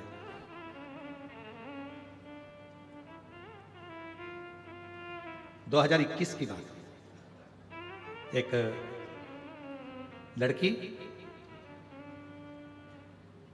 हरियाणा की एक बेटी अपनी मम्मी को लेकर पापा के साथ आई। मम्मी पापा दोनों थे। उस बेटी ने कहा, गुरुजी 2021 का चरित्र, हम बाबा के धाम पर थे, कुबरेश्वर धाम पर। मेरी मम्मी को कैंसर हो गया और डॉक्टर ने लास्ट स्टेज का बोला। हमने कहा, मम्मी को मालूम पड़ गया? हाँ, बहुत रोती है, बहुत। ठीक है, ऑपरेशन का बोला है क्या? नहीं, इनकी उम्र हो चुकी है बहुत, तो अब ऑपरेशन का डॉक्टर मना कर। गठान भी बड़ी है, कैंसर भी है। ठीक है, कितना समय का डॉक्टर बोला? 6 महीना ये जी जाए तो जी। ठीक है, अब वो माँ कैंसर कैंसर कैंसर कैंसर। हमने कहा अब तुम्हारी मम्मी को लेकर आओ, अपन उनसे मिलते हैं। हम कुर्सी लगाए बैठे हुए थे, धूप सेक रहे थे। उसकी माँ आई, प्रणाम किया, बाबा डॉक्टर 4th स्टेज का कैंसर बोला। हमने कहा, ये कंकर शंकर की तुमने पूजन करी है कुबरेश्वर धाम? हाँ बाबा। एक कंकर लेकर जा रही हो? हाँ बाबा। रुद्राक्ष ले जा रही हो? हाँ बाबा। बस कंकर उठाया है? हाँ बाबा। तो हमने कहा, जब कंकर उठा लिया, लेकर जा रही हो, तो निश्चित है यहां का कंकर वही उठाता है जिसकी बीमारी को भगवान को दूर करना होता है। तुमने अगर उठाया है, आज विश्वास के साथ जाना कि तेरे शरीर में कैंसर नहीं है, वो तो शरीर में गांठ हो गई है, उसका इलाज चल रहा है, धीरे धीरे वो भी ठीक हो जाएगी। शिवजी पे चढ़ा पानी पीऊंगी रुद्राक्ष का, कैंसर मुक्त हो जाऊंगी।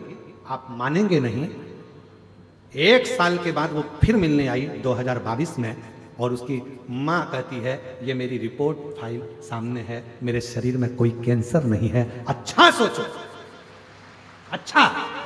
और उसका एक प्रमाण यहां पर भी आया, एक पत्र में यहां पर भी प्रमाण है। महाराज,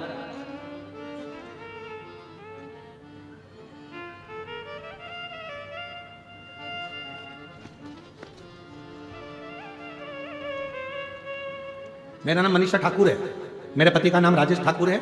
मैं पावर हाउस चौक जगदलपुर से आई हूँ। कहीं बैठी हो हाथ हिला सकती हैं। पावर हाउस चौक जगदलपुर से आई हूँ, अगर कहीं बैठी हो तो हाथ हिला सकती हैं। मेरा नाम मनीषा ठाकुर, मेरे पति का नाम राजेश ठाकुर, मैं पावर हाउस चौक जगदलपुर से आई हूँ। आ जाइए, एक बेलपत्र ले जाइएगा, आ जाओ। मेरा मोबाइल नंबर ये है। 1 लोटे जल का क्या वर्णन करूं। मेरे पति को अचानक पेट में दर्द हुआ, खून की उल्टी होने लगी। जब खून की उल्टी होने लगी, हम लोग उनको तुरंत NPM हॉस्पिटल लेकर गए, तुरंत ICU में डाल दिया गया। फिर डॉक्टर ने बताया कि इनका लीवर पूरी तरह से डैमेज हो चुका है और लीवर काम नहीं कर रहा है, इसलिए खून की उल्टियां हो रही हैं। इनका ऑपरेशन करना पड़ेगा अभी की अभी। हमने डॉक्टर से कहा, कुछ दिन तो दो। पैसा कितना लगेगा? 50 लाख के करीब में इसका खर्चा है, पूरा मिला 50 लाख रुपए लग सकते हैं। इतना मिलाकर 15 दिन का टाइम मांग लिया। डॉक्टर साहब 15 दिन दे दीजिए। 15 दिन का टाइम दिया, हम वापिस आएंगे, आप दवाई दे दीजिए, कुछ इलाज कर दीजिए। लीवर पूरा डैमेज हो चुका है, काम बिल्कुल नहीं कर रहा है, जल्दी से जल्दी करना पड़ेगा। इतना पैसा तो इकट्ठा करने के लिए जाना पड़ेगा ना गुरुदेव। तब हम डॉक्टर से टाइम लेकर हाथ पैर जोड़े, और पैसा कहाँ से लाएं, 15 दिन रखे। फिर हम डॉक्टर से टाइम लेकर आ गए। 15 दिन तक हॉस्पिटल में रखा, इलाज चलता रहा, पर लीवर काम नहीं कर रहा। फिर हमने छुट्टी मांगी, लेकर आए, दवाई लेकर जब हम आ गए, किसी ने बताया आस्था चैनल पर पंडित जी कथा शिवपुराण की आती है। मैं उसी दिन से टीवी पर शिवपुराण देखने लगी। रोज मंदिर जल चढ़ाने जाती और रोज जल चढ़ा के बेलपत्र लाकर अपने पति को दे देती। 3 महीना के बाद फिर लेकर रायपुर गए चेकअप कराने। डॉक्टर ने चेकअप करके बताया इनका लीवर काम करने लगा है, ऑपरेशन कराने की जरूरत नहीं है। पशुपतिनाथ का व्रत और शिव जी की कृपा। गुरुदेव बालोदा बाजार में हमने पहली कथा सुनी थी, अपने पति के लिए प्रार्थना करी थी। दूसरी बाबा पुरूर में कथा सुनी और तीसरी कथा दंतेवाड़ा के इस गिदम क्षेत्र में श्रवण कर रहे हैं। ये बाबा की कृपा। मेरे पति का पूरा लीवर वापिस काम करने लगा। क्यों काम करने लगा? क्योंकि आपके हृदय में विश्वास आ गया मैं ठीक हूं, मुझे कोई बीमारी नहीं हुई है। जब हम अंदर से अच्छी फीलिंग, अच्छा सोचते हैं तो अच्छा होता है। तुम ये सोच कर रहो मेरा सिर दुख रहा है, सिर दुख रहा है, सिर दुख रहा है, तो सिर दुखेगा। तुम्हारा घुटना दुख रहा है, घुटना दुख रहा है, घुटना दुख रहा है, तो दुखेगा। मैं नीचे नहीं बैठ सकती, नीचे नहीं बैठ सकती, तो जिंदगी में कभी नहीं बैठ सकती। तुमने सोच लिया बैठूंगी, कथा है, शिव पुराण, मिट्टी लगाऊंगी, पांव ठीक होगा, आराम से जाऊंगी, पांव ठीक होगा। तुम गलत सोचोगे तो गलत होगा, अच्छा सोचोगे तो अच्छा। ये तुम्हारे भीतर की फीलिंग। अब तुम जो सोचो तुम अच्छा सोचिए। कोई बीमारी आ गई है, जाएगी। अब तुम बीमारी, मेरे को तो नींद ही नहीं आती, तो नींद कभी नहीं आएगी। और तुमने सोच लिया, शिव महापुराण की कथा में मैंने सुना है, हाथ में 5 बार जल डालना है, शिव जी की 5 लड़कियों का नाम लेना है, जया, विषहरा, शामरीवारी, दौतली, देव। शिव जी की 5 लड़कियों का नाम लेकर पानी पी के सोऊंगी तो नींद आएगी। और जैसे ही मोबाइल रखा, पानी पिया, जो सोई, ऐसी घुर्राटे भरी, ऐसी घुर्राटे भरी। पूछो क्यों? अंदर की फीलिंग अच्छी हो, अंदर का भाव अच्छा हो। हम अपने आप से बीमार हैं। आधे से ज्यादा व्यक्ति तो अपने आप से बीमार है। जब तक उसके 500 रुपए हॉस्पिटल में नहीं लग जाए तब तक वो ठीक ही नहीं होती है। आधे से ज्यादा अपने आप से बीमार है। गुरुजी, हमारा बच्चा बहुत बीमार रहता है, बार बार उसको हॉस्पिटल ले जाना पड़ता है। हमने कहा क्यों चिंता करती हो जीजी? बच्चा ने जन्म कहां लिया? तो कहा हॉस्पिटल में। हमने कहा पहले बच्चे कहां जन्म लेते थे? नानी के घर में, दादी के घर में। जब बच्चे नानी के घर में पैदा होते थे तो नानी के घर ज्यादा जाते थे। बच्चे जब दादी के घर में पैदा होते थे तो दादी से तब प्यार होता था, उसके घर ज्यादा जाते थे। आजकल बच्चे हॉस्पिटल में पैदा होते हैं तो सिस्टर और डॉक्टर से प्यार होता है, इसलिए बार बार जाते हैं। प्यार है उनका, इसने उनका, ये प्रेम, ये वात्सल्यता, ये इसने।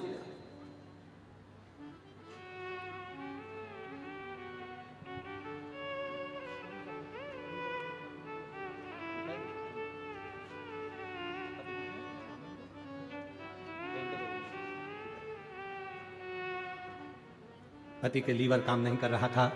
शिव की कृपा से, बाबा की कृपा से विश्वास जागृत हुआ। इतना पैसा बता दिया गया था, कहां से लीवर लाते, कहां लगाते। ऑपरेशन का पैसा भी नहीं था। शिव पर भरोसा करा और पूर्ण तरह से स्वस्थ हुए। ये शिव की कृपा। एक बार जोरदार ताली बजाएं। शंभू।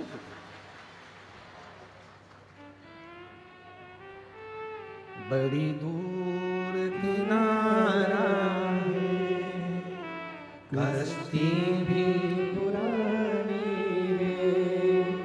भोले बाबा सुन भी लो ये मेरी कहानी है। मैंने तुमको पुकारा है, मैंने तुमको पुकारा है। भोले बाबा सुन भी लो ये मेरी कहानी है। बड़ी दूर किनारा है। जीवन है बड़ा विचित्र। दुनिया की फितरत बड़ी विचित्र है। जीते जी आग लगाने वाले भी अपने होते हैं और मरने के बाद आग लगाने वाले भी अपने ही होते हैं। कोई दूसरा आग नहीं लगाता।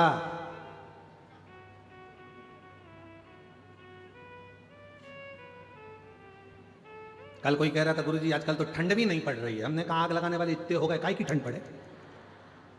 दिन भर तो आग लगा रहे हैं, यहाँ से जाके वहाँ आग लगा देंगे, वहाँ से जाके वहाँ आग लगा देंगे। कोई बहू में आग लगाए, कोई सास में आग लगाए, कोई बहन में आग लगाए, कोई भाई बहन में आग लगाए, कोई ऊंचे पद पर कौन बढ़ रहा है तो फिर आग लगाना चालू कर दी। इतने आग लगाने वाले बढ़ गए कि ठंडी चली गई।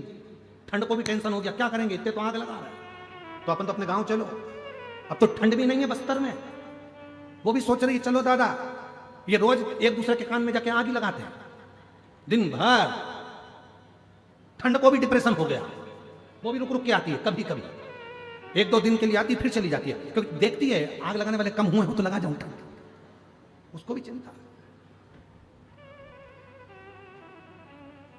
आग लगाने वाले कोई दूसरे नहीं होते, अपने ही, अपने, कोई दूसरे नहीं। भारत की भूमि पे ही जन्म लेते हैं, भारत माँ की गोद में ही बड़े होते हैं, भारत माँ की रोटी ही खाते हैं, और मालूम पड़े भारत माँ का ही विरोध कर देते हैं। ऐसे ऐसे दुनिया में लोग बैठे पड़े हैं, ऐसे लोग।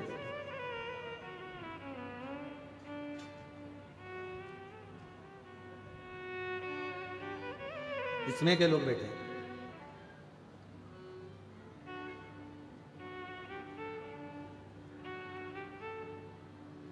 महाराज तारकासुर के मारने के लिए सदानंद कार्तिकेय जा रहे हैं, शिव जी समझा रहे हैं, बाबा भोलेनाथ समझा रहे हैं।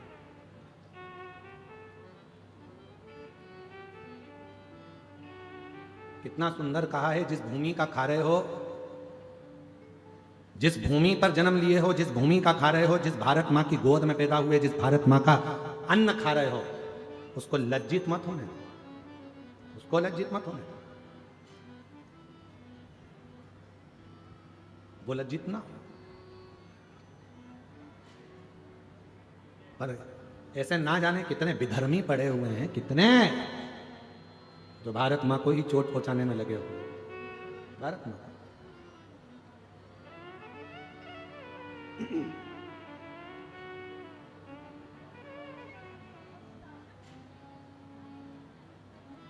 महाराज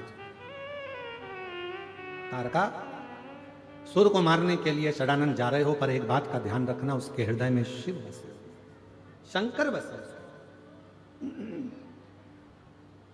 और जिसके दिल में शिव बसा हो उसको कष्ट ना दे, उसको तकलीफ ना दे। उसका जवाब स्वयं देवाधिदेव महादेव देते हैं।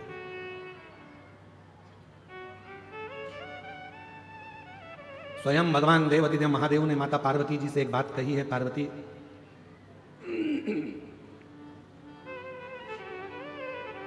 ये जो तुमरुका जी ने शिव महापुराण की कथा को कहा है, और चंचुला अपने पति की मुक्ति के लिए ये कथा जो सुन रही है, शिव कहते हैं सुनो पार्वती, ये शिव महापुराण की कथा कलिकाल में मानव के जीवन को सार्थक करने वाली। भूल से भी किसी का मन अगर शिव महापुराण में नहीं भी लगे, और भूल से भी अगर वो कथा के पंडाल तक पहुंच जाता है या कथा को सुन लेता है कहीं पर भी बैठकर, शिव कहते हैं उस पर मेरी दृष्टि पड़ जाती है और उसका उद्धार मैं कर देता हूं। जैसे सोना, सोने में अगर कीचड़ लग गया, सोने में धूल लग गई, तो सोने की कीमत कम होगी क्या? जम के बोलो जरा। सोने में कीचड़ लग गया तो कीमत कम होगी क्या? सोने में आटा लग गया उसनते समय तो कीमत कम होगी क्या? सोना पानी में पड़ा है तो क्या कीमत कम होगी क्या?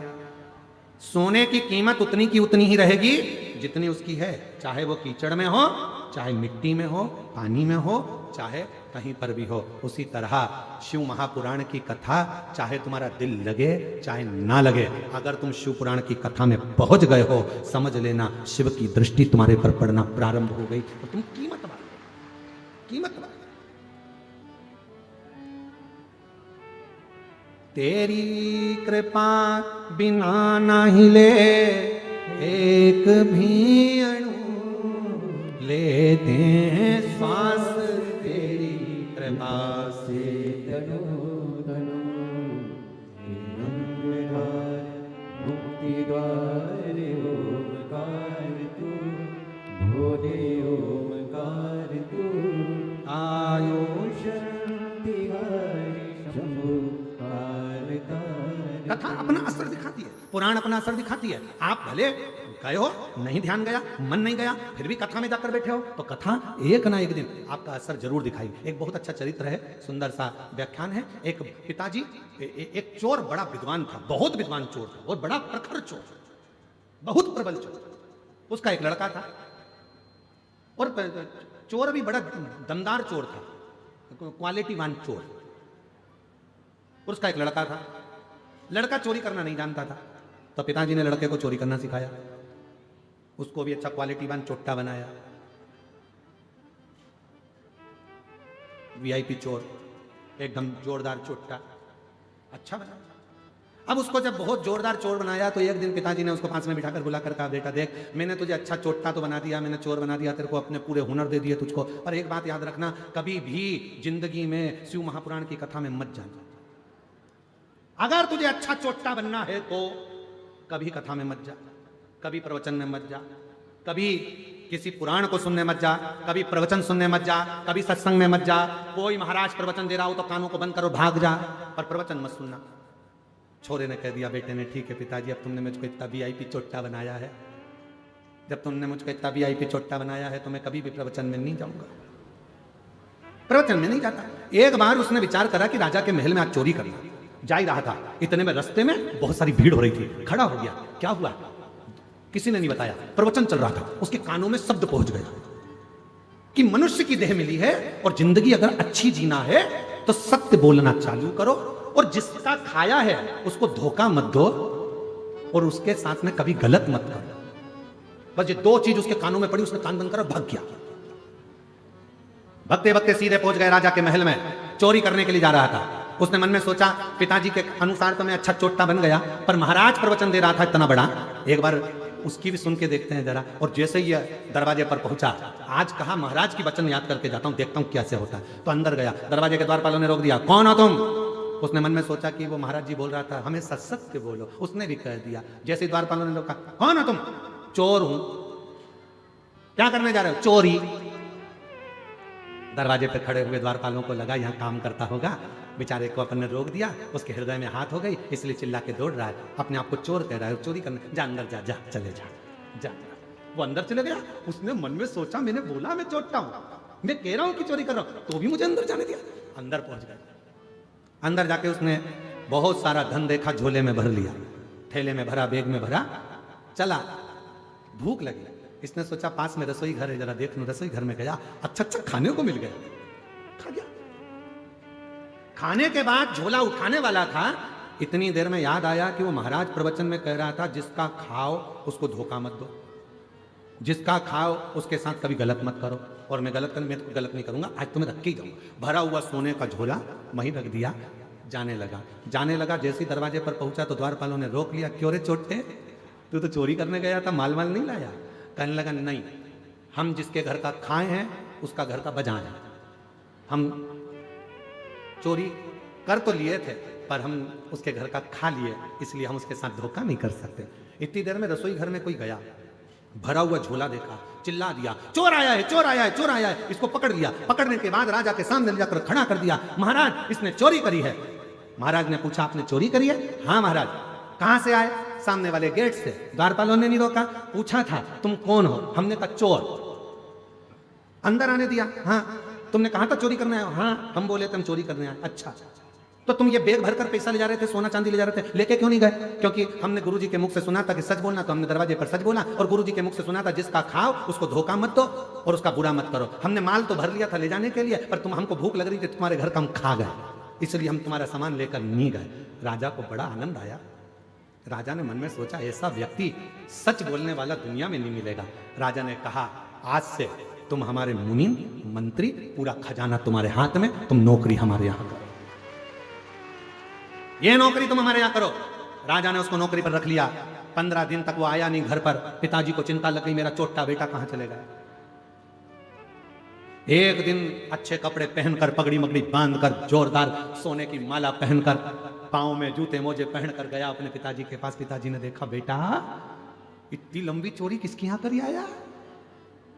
बेटा कहता है, पिताजी चोरी नहीं करी है, एक महाराज का प्रवचन सुन लिया था, सत्य बोलो, जिसका खाओ उसको धोखा मत दो, उसका कभी गलत मत करो।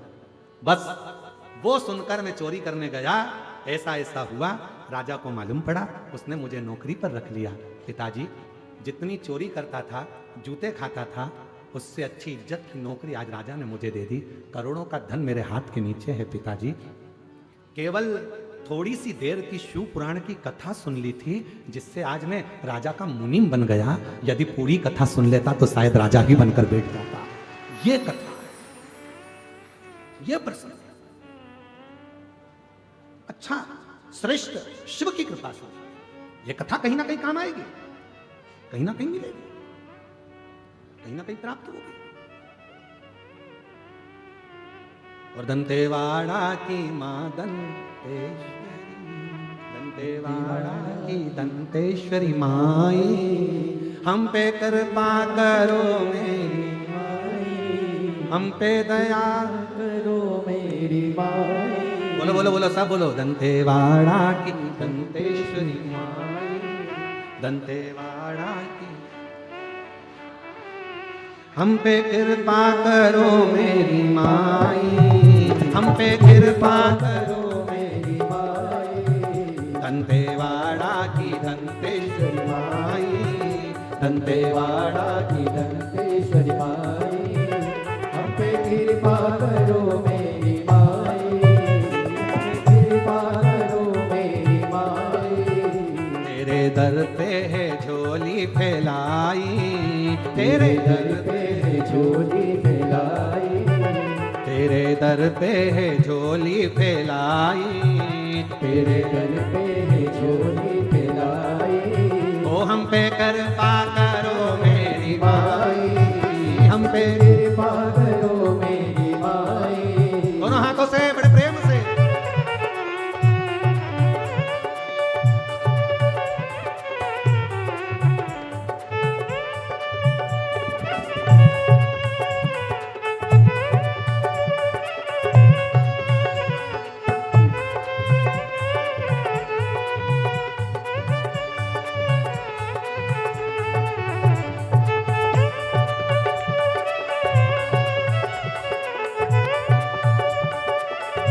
पीछे वाले भी दोनों हाथों से ताली से बजाते हुए मां दंतेश्वरी की आराधना करें।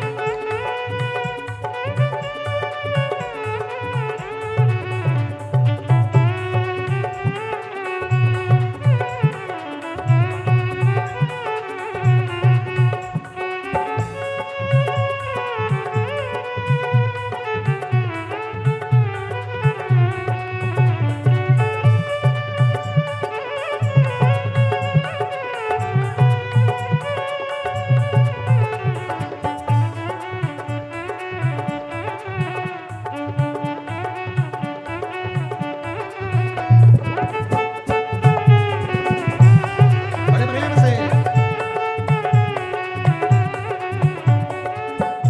हम तुम्हारे हैं मेरी ओ मैया, तेरे दर पे पड़ूं मैं ही पैया, हम तुम्हारे हैं ओ मेरी मैया, तेरे दर पे पड़ूं मैं ही पैया, हम तुम्हारे हैं ओ मेरी मैया, तेरे दर पे पड़ूं मैं ही पैया, हम तुम्हारे मेरी मैया, गए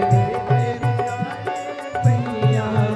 दंतेवाड़ा की दंतेश्वरी माई, दंतेवाड़ा की दंतेश्वरी माई, हम पे कृपा करो मेरी माई, हम पे कृपा करो मेरी माई।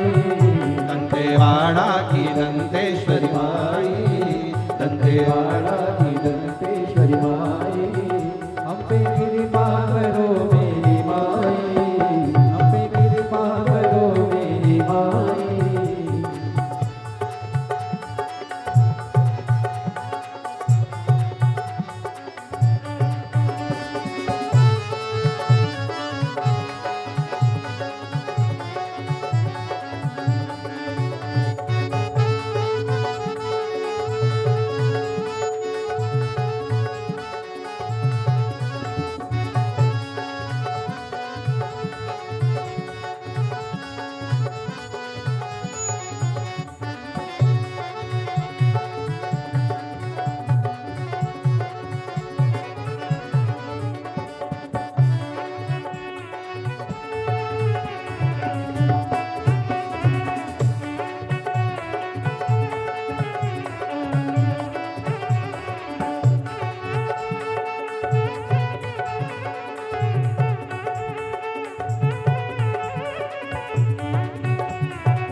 कृपा करो मेरी माई, दंतेवाड़ा की दंतेश्वरी माई, दंतेवाड़ा की दंतेश्वरी माई, हम पे कृपा करो मेरी माई, हम पे कृपा करो मेरी माई।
भगवान देवाधिदेव महादेव से अपने मन का भाव कहिए, हृदय से प्रार्थना करिए, विनय करिए, निवेदन करिए भाव से।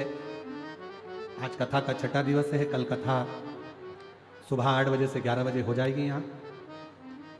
फिर 17 तारीख से 21 तारीख तक नकपुरा पंचायत जिला दुर्ग छत्तीसगढ़ में ही 5 दिन की कथा रहेगी। फिर 24 से 28 तारीख तक मीरा भयंदर में मुंबई में शिव महापुराण की कथा पौधार स्कूल के पास JP infra complex Hatkesh Mira road east Mumbai में शिव महापुराण की कथा रहेगी, जिसका लाभ लेंगे और अपने जीवन को सार्थक बनाएंगे। जनवरी में कथा 4 जनवरी से 10 जनवरी सूरत गुजरात, 16 से 22 जनवरी बड़ौदा गुजरात, 5 से 9 फरवरी नांदेड़ 5 दिवसीय महाराष्ट्र में शिव महापुराण की कथा, 11, 12, 13 3 दिवसीय शिव पुराण की कथा डबरा मध्य प्रदेश में, और 14 से 20 फरवरी रुद्राक्ष महोत्सव सीहो।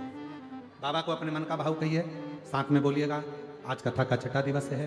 दिल से प्रार्थना करिए, विनय करिए, निवेदन करिए। साथ में सब बोलें, बाबा से प्रार्थना करिए।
भोले बाबा जपूं तेरी माला, भोला सब दुख काटो हमारा, ओ भोला सब दुख काटो हमारा।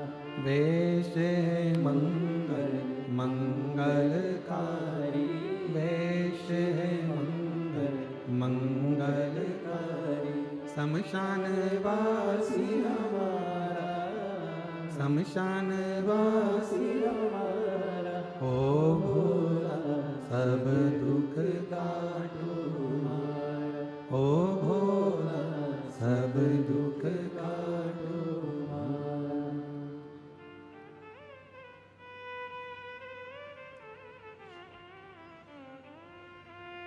बाबा देवाधिदेव महादेव की पवित्र कथा का है। शिव महापुराण की कथा वर्णन करती है।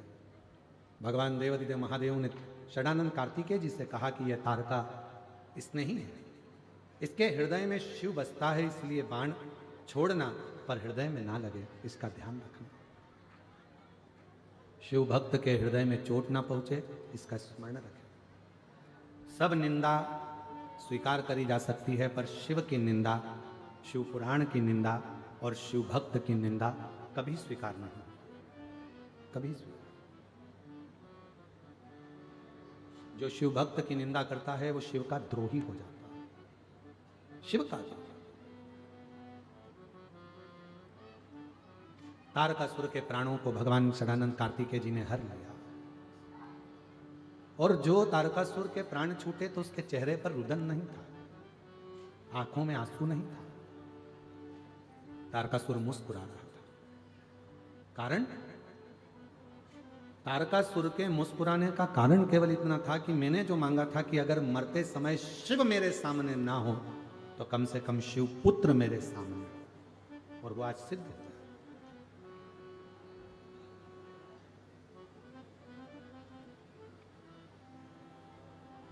भगवान से अपन मांगते क्या?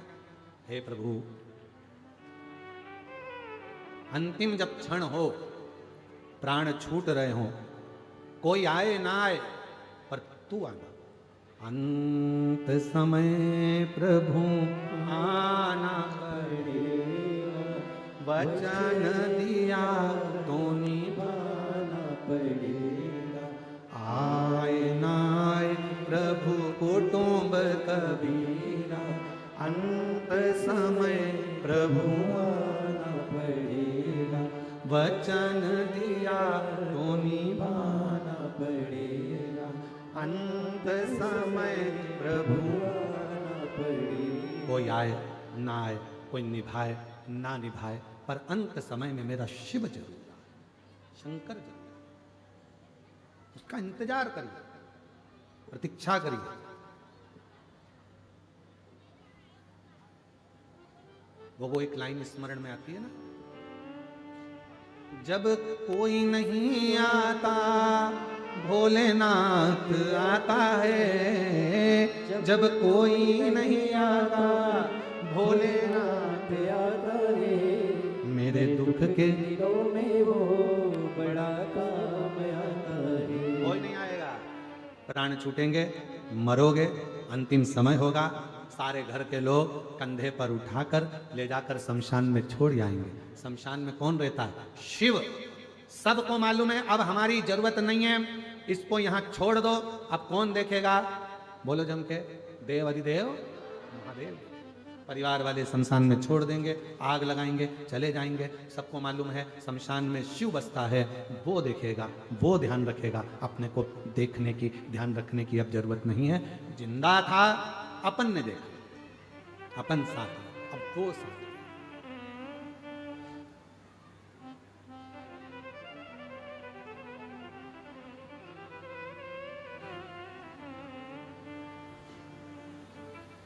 महाराज, उसका साथ हमारे जीवन को सुख प्रदान करता है। जैसे आदिवासी वनवासी क्षेत्र के जो लोग होते हैं, मेरे बहन भाई, मेरी जीजी, मेरे जीजा, मेरी बेटियां, बेटा, मेरी माताएं, मेरे भाई बंधु, मेरे बुजुर्ग माता पिता, भगवान ने आपको अपनी जमीन दी है, भगवान ने आपको एक अलग से ऊर्जा दी है, तो अपना स्वयं का कार्य करो, स्वयं का कार्य। वो कहते हैं आत्मनिर्भर भारत।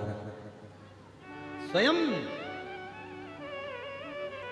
अपने अंदर वो ऊर्जा उत्पन्न करिए, अपने अंदर वो बल उत्पन्न करिए कि अपना कार्य अपन करें और अपने कार्य को इतना बढ़ाएं कि वो जनमानस तक पहुंचे। स्वयं भारत, और वो स्वयं के लिए बहुत समय आया। तारकासुर के प्राण जब चले गए, भगवान शरणानंद कार्तिकेय जी का जय घोष हुआ। माँ जगत जननी जगदम्बा पार्वती जी निवेदन करती हैं भगवान देवाधिदेव महादेव से, घर में बेटे हैं, विवाह करना है, उनकी शादी होना है, पर कोई कन्या नहीं दिखती।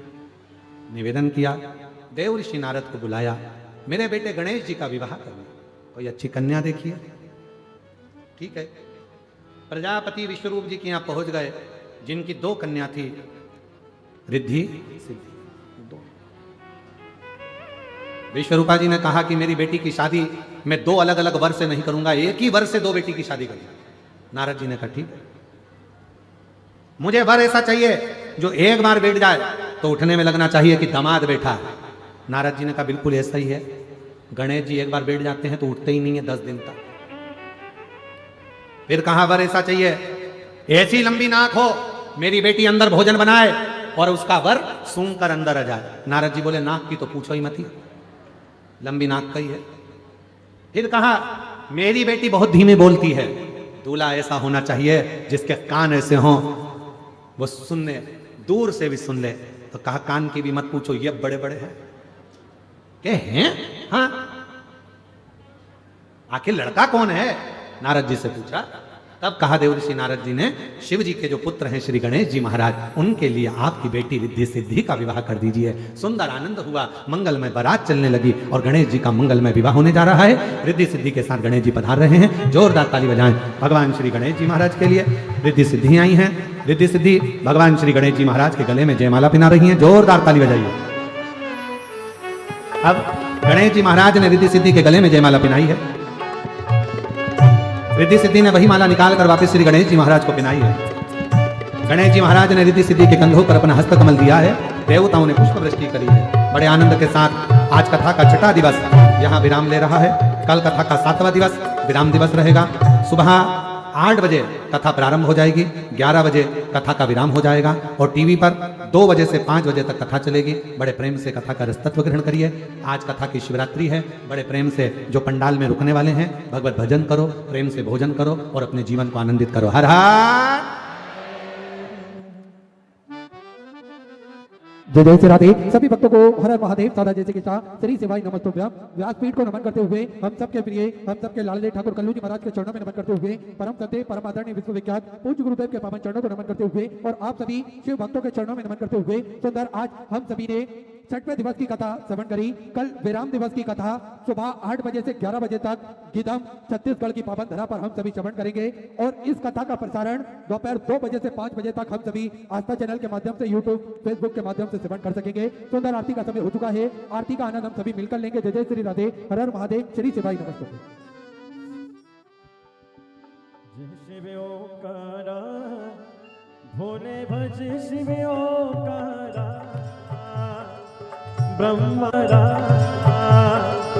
ब्रह्मा विष्णु सदा शिव भोले भोलेनाथ महाशिव हरि नागे धारा ओम हरे हरे हरे महादेव। एकानन चतुरानन पंचानन राधे भोले पंचानन राधे। हर्षासन गरुड़ासन हर्षासन गरुड़ासन बसवान साजे ओम हरे हरे महादेव।